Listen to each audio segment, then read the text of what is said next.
I was actually in the Marine Corps for 5 years. Then I got out, and then when Iraq started, I went back for a year. I got out and I joined the Vermont Guard unit. I wasn't encouraged, but every single person in my family, everybody had served in the military. My dad was in Vietnam, my grandfather was in World War II, my great-grandfather was in World War I. I think it's pretty honorable. I guess it's like anything that you do, as long as you do it well, and you can find honor in anything that you do. But yeah, I think it's a pretty honorable thing to do. This time it was really hard.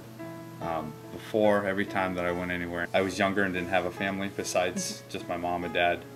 And this time with Ann and the girls, and then Orrin was born, I was gone, but I was able to come back for 10 days to see him.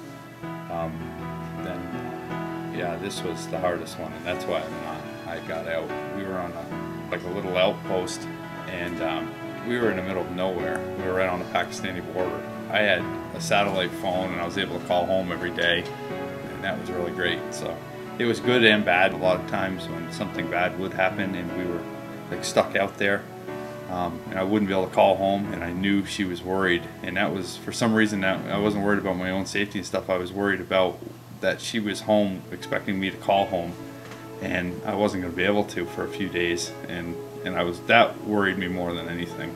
It's really hard to stay focused. It's hard to have too many distractions, but for me it actually worked well. They've fueled me the whole time I was over there. I was a lot smarter about everything I did. I still always had that in my thought, but it's really a big distraction.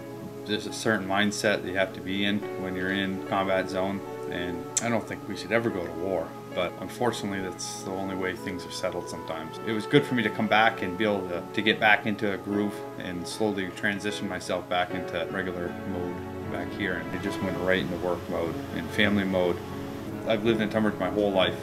I've been gone for 10 years. I was here and there and everywhere and overseas and back here. I would go back in a heartbeat, but it would have to be because of different circumstances. If it came down to it, push came to shove, and they needed me to go to war again, I would go. But it's a selfish thing for me to just say, I'm leaving my family behind when I've already left them so many times. It's hard for me to do that, and so yes, I would go to war again if they called me. That was hard, or that still is hard. Everything's still hard.